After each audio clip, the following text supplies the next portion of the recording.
Malaysia, sebuah negara di Asia Tenggara yang memiliki iklim tropikal yang panas sepanjang tahun. Lazimnya, iklim Malaysia dipengaruhi oleh tiupan angin dari barat daya pada Mei hingga September dan dari timur laut pada November hingga Mac. El Niño Southern Oscillation atau dikenali sebagai ENSO mempunyai pengaruh yang besar terhadap corak iklim di seluruh dunia termasuk Malaysia.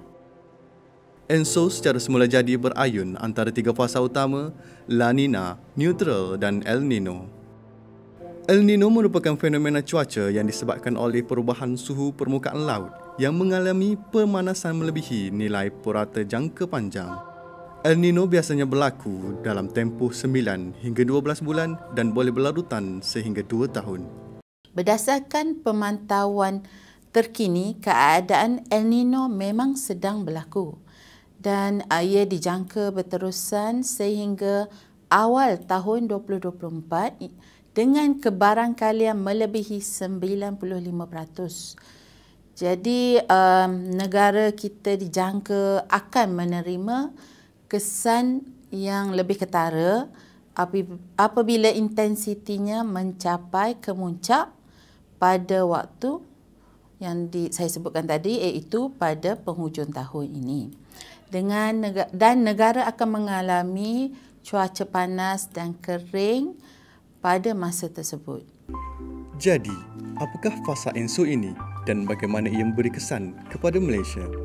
Mari kita lihat apa yang biasanya berlaku di Lautan Pasifik.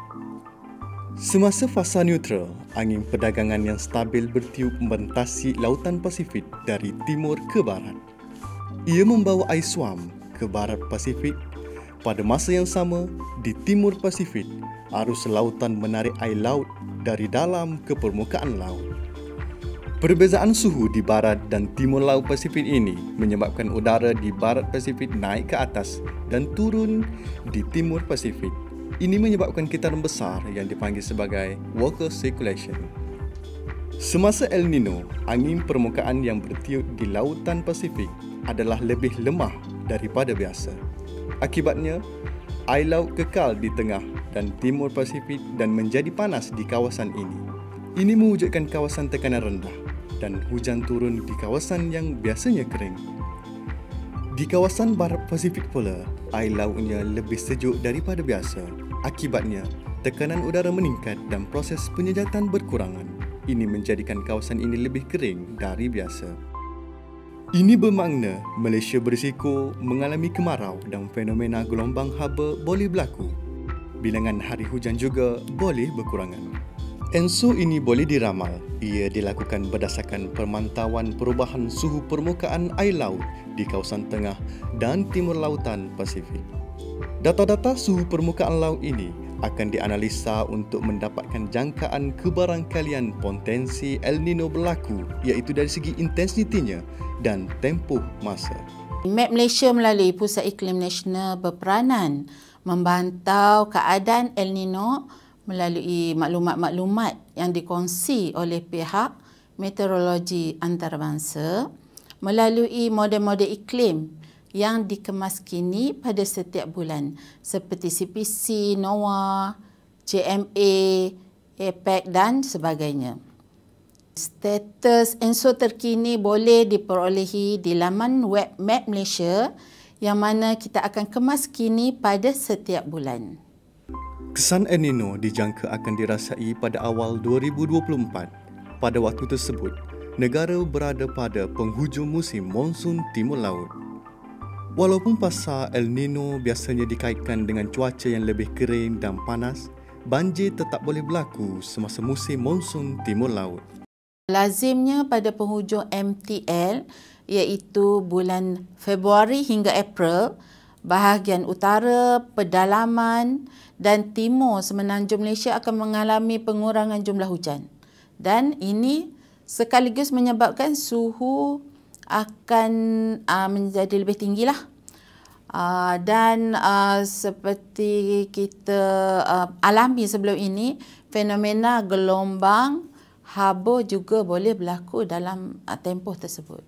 Seperti mana tahun El Nino kuat yang terjadi pada tahun 1997, 1998 dan juga 2015 dan 2016, Malaysia pada ketika itu mengalami keadaan cuaca yang panas dan kering di mana bekalan air turut terjejas dan juga negara dilanda jerebu yang agak teruk. Ia bukan sahaja melanda negara kita tapi juga turut melibatkan negara-negara jiran seperti Indonesia, Thailand dan sebagainya. Mengikut rekod, suhu ekstrim tertinggi yang direkodkan adalah di Chupeng iaitu 40.1 darjah Celsius dan ia berlaku pada tahun El Nino iaitu pada 9 April 1998. Dalam menghadapi kesan El Nino dan monsun, semua pihak memainkan peranan bagi mengurangkan risiko bencana dan implikasi terhadap kesihatan dan persekitaran. Ini termasuk pengurusan air yang lebih baik, pemantauan penyakit dan pencegahan kebakaran hutan yang boleh mengakibatkan jerebu. Jagalah kesihatan, kebersihan kerana ia penting untuk mencegah penyakit berkaitan dengan air atau cuaca panas dan sebagainya lah. Jika anda tinggal di kawasan berisiko banjir, pastikan anda mempunyai perancangan untuk menghadapi banjir sekiranya ia berlaku dan berpindah seperti yang diarahkan oleh pihak berkuasa jika diperlukan. Elakkan pembakaran terbuka. Sentiasa ikuti arahan dan amaran dari pihak berkuasa tempatan ketika situasi cuaca buruk berlaku. Jabatan Meteorologi Malaysia telah mengeluarkan tinjauan cuaca jangka panjang sepanjang monsun timur laut ini iaitu dari bulan Oktober 2023 sehingga Mac 2024 seperti berikut. Berdasarkan tinjauan cuaca tersebut, cuaca lebih kering diramalkan di beberapa kawasan pada penghujung monsun timur laut ini. Untuk laporan penuh, layari laman web rasmi Met Malaysia di www.met.gov.my.